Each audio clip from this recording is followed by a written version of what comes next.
Well, hopefully you got a lot of value out of that first practice of being thankful and also writing down your affirmations. Right. We also had some great testimonies. Hopefully you got to watch a couple of those of people who have used those and it's really working in their lives. So I hope you enjoyed that as well. So we're moving on to our second habit. And I love this habit because it's simple. Show up. You gotta be there. Show up. It seems like that's an easy thing to do, right? I'm here, right? But how many of you have ever been in a situation where people were there, but they weren't there? Right. You know, like you're in the room with someone, but they're really not in the room. Their mind is somewhere else. And what we're really talking about is focus, right? We're talking about showing up, being prepared, and being ready for your day.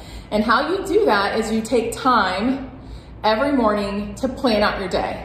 I don't know, Mark, is your day the same every single day in real estate? Mentally, but physically no. Right, it never is. Like you always have something that comes up, something that's pulling your time, or somebody wants to see a property or something like that.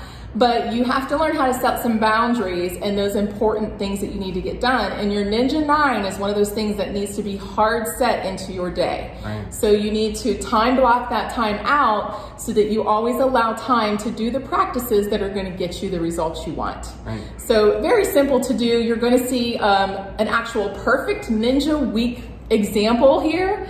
And I'm not saying you have to do it exactly like that, but I know a lot of people like to see examples. So there is an example of a perfect Ninja week. And then there's also a couple other templates here that you can use to time block with. And you can use anything you want. You can use paper, a planner. What do you like? Just whatever works for you. Yeah. I mean, I've used different. I've used paper, I've used the planner, I've used my phone. Mm-hmm. Just whatever you do to have the schedule. I think you have to make sure that you have to realize that you have to value your time. And when you start to really understand, like, what is the value of my time and what I'm putting into it, because you have goals and ambitions that you want to receive. So you got to be able to put these things into place and understand that these are the things that are kind of feeding those goals and ambitions. Right. And the thing is, if you're lacking to plan, or if you're failing to plan, you're planning to fail.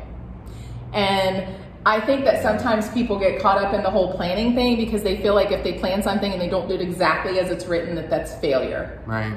And it's not, right? It's not. It's more like, if you look at it this way, if you know there's 20 ways to get to a restaurant and you may plan to take the fastest route, but maybe on the way you have a few errands, or maybe there's construction, you can take another route and still get to the same place. Right. It doesn't mean you failed. It just means you had to take a different route that day. So don't look at when you're sitting down and time blocking or planning, if you didn't, do it exactly how it was written on your week or on your day, that you failed. That's not what it's about. It's about the intention behind it, is that you're taking the time to work on having to set yourself up a vision for what you do want to see and how you do want it to be. Stay focused on the end result. Yeah. And then it's kind of interesting when you're talking about being intentional. It's like sometimes when you're gathering with people and say you're sitting over a table and someone's looking at their phone and you're trying to have a conversation, they're there, but they're not there. Yeah. So with you're setting your time in your day, you want to be there because you want to be as productive as you can. Yeah. And then sometimes you miss opportunities when you're not there. Right. You think you're there listening to someone, and then something slips through the cracks and you realize you missed an opportunity. So I think this is a great practice.